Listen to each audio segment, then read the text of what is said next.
आज हम एक ऐसी अद्भुत पौराणिक कथा सुनेंगे जहां दो महाशक्तियां आमने सामने आती हैं। ये कहानी है हनुमान जी और शनि देव की, और ये हमें सिखाती है कि असल ताकत आखिर होती क्या है।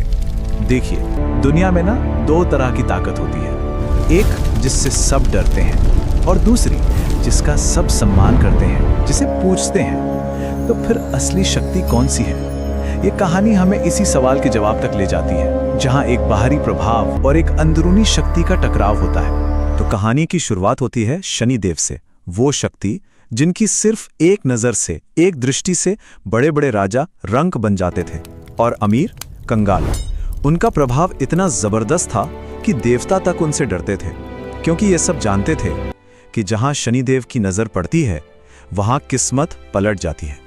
तो यहाँ हम दो बिल्कुल अलग शक्तियों को देखते हैं। एक तरफ है शनिदेव, जिनका नाम ही डर का दूसरा नाम था, और दूसरी तरफ हनुमान जी, जो हर हाल में शांत, एकदम स्थिर, बस अपनी ही भक्ति में मगन रहते थे।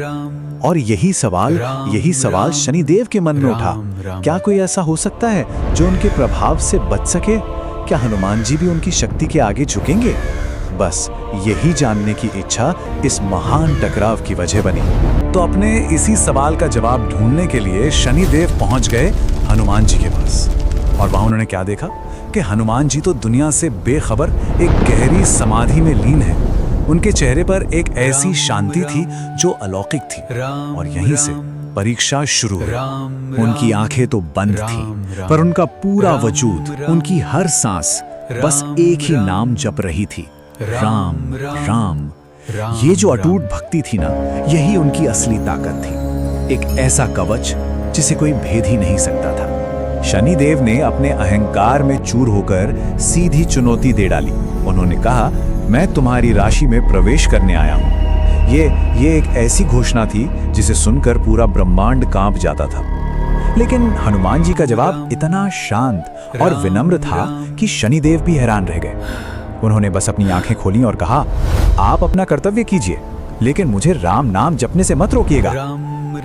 शनिदेव ने कभी ऐसी निडरता देखी ही नहीं थी। अब हनुमान जी की इस शांति से शनिदेव जैसे बौखला गए।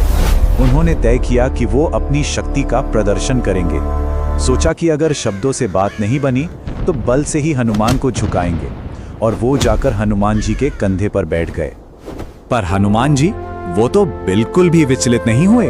वो शांति से उठे और एक विशाल पर्वत को ऐसे उठा लिया मानो वो कोई छोटा सा पत्थर हो।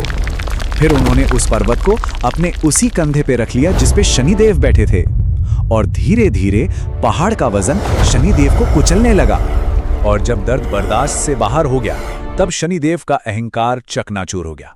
उन्हें एहसास हुआ कि वो किसी शारीरिक बल से नहीं, बल्कि भक्ति की असीम शक्ति से टकरा रहे थे।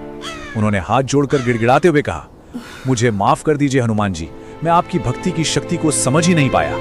लेकिन सबसे हैरान करने वाली बात तो ये थी कि जब शनिदेव दर्द से चीख रहे थे, तब भी हनुमान जी अपनी समाधि में ही लीन थे।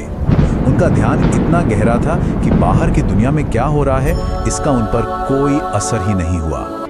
जब हनुमान जी ने अपना ध्यान खोला तो शनिदेव ने बड़ी विनम्रता से एक वचन दिया। उन्होंने कहा, मैं वचन देता हूं कि जो कोई भी आपका नाम लेगा उस पर मेरा कठोर प्रभाव कभी नहीं पड़ेगा। ये एक हारे हुए अहंकार की तरफ से दिया गया एक बहुत शक्तिशाली वादा था। तो इस कहानी का सार क्या है? असल में ये भक्ति की शक्ति है, वो अंदरूनी ताकत जो अटूट प्रेम और ध्यान से पैदा होती है, और जो ब्रह्मांड की बड़ी से बड़ी ताकतों को भी अपने सामने झुका सकती है। और ये कहानी हमें एक बहुत गहरे सवाल पर लाकर छोड़ देती है कि जब जीवन में अहंकार और भक्ति का टकराव होता है तो असली ताकत किसमें है? इस पर सोचेगा जरूर।